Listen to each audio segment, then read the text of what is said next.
The humans called him Ghorza the Devourer, a name whispered in fear across the starports of the galactic rim. A hulking brute of the Krell species.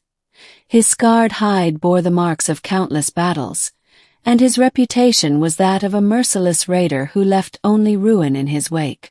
But tonight, Ghorza sat alone in the dim light of a dying fire, his massive hands cradling the last of his rations, a stale nutrient brick, tasteless and hard. The raid on the Terran supply convoy had failed. His ship was crippled, his crew scattered or dead. And now, stranded on this backwater moon, he faced the one enemy he had never learned to fight: hunger. A rustling in the undergrowth made his ears twitch. His claws flexed, ready to tear into whatever scavenger dared approach. But what emerged from the shadows was no beast. It was a human child. Small, fragile, with wide eyes that held more curiosity than fear. The child, a girl he thought, stared at him, then at the nutrient brick in his hands. Her stomach growled loudly. Ghorza bared his fangs. "Leave, little thing, or I will eat you instead." The girl didn't run. Instead, she tilted her head. "You're hungry too," she said, as if it were the simplest observation in the world. Ghorza blinked. No one had ever spoken to him like that.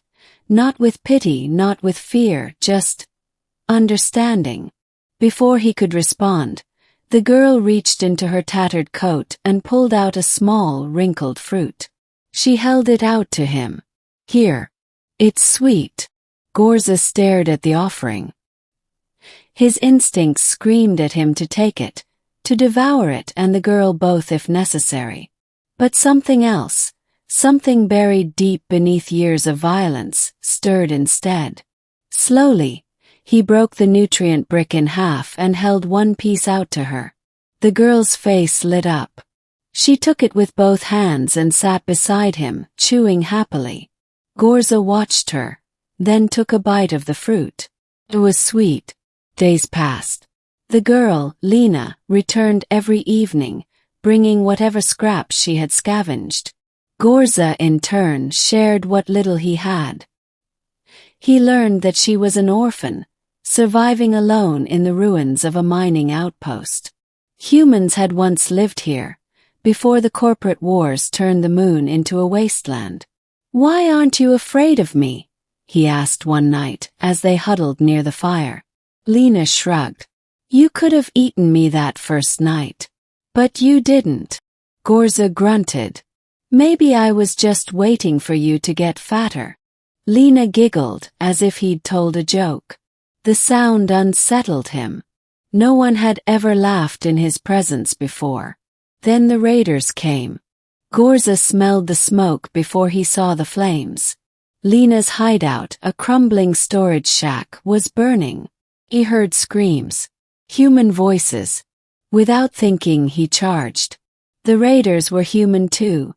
Desperate scavengers like Lena, but armed and ruthless. They turned their rifles on him, bullets pinging off his thick hide. He roared, barreling into them, tossing bodies aside like ragdolls. When it was over, 3 lay dead. The rest fled. Ghorza found Lena curled beneath a collapsed beam, her leg trapped. She was crying but alive. He lifted the beam effortlessly. "Stupid child," he growled. "You should have run." Lena sniffed. "I knew you'd come." Ghorza froze. No one had ever trusted him before. He carried her back to his makeshift camp, tending her wounds as best he could. Lena, despite the pain, still smiled at him. "You're not a monster," she said sleepily. Ghorza didn't answer. But that night, for the first time in his life, he dreamed of something other than blood. Word spread. Krell living among humans. Protecting them. At first, the outcasts and survivors kept their distance. But when Ghorza stood between them and another raider attack, when he fought not for plunder but for them, something changed. They brought him food. not out of fear but gratitude. And Ghorza, for the first time, felt something he had no name for. Years later, the war reached the moon again. Corporate soldiers descended, seeking to reclaim the abandoned mines. They didn't care about the squatters who called it home. Ghorza stood at the gates of the settlement, now a thriving community of humans and a few other lost souls. Lena, no longer a child, stood beside him. "You don't have to fight," she said. Ghorza chuckled, a deep, rumbling sound. "Yes, I do." The soldiers came. They fired. And Ghorza, the Devourer, the monster who had once known only hunger, roared and charged. Not for food, not for glory, but for them. When the dust settled, the soldiers were gone. Broken and fleeing. Ghorza lay on the ground, his body pierced by too many wounds. Lena knelt beside him, tears streaming down her face. "Stupid," she whispered. "You should have run." Ghorza smiled, showing his fangs. "I knew you'd come." And as the last breath left his body, he realized he was no longer hungry. Epilogue. They built a statue for him. Not of a monster but of a protector.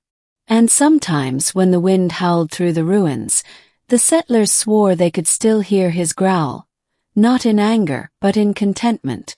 For Ghorza the Devourer had finally found something worth filling the void inside. And it wasn't food. It was family.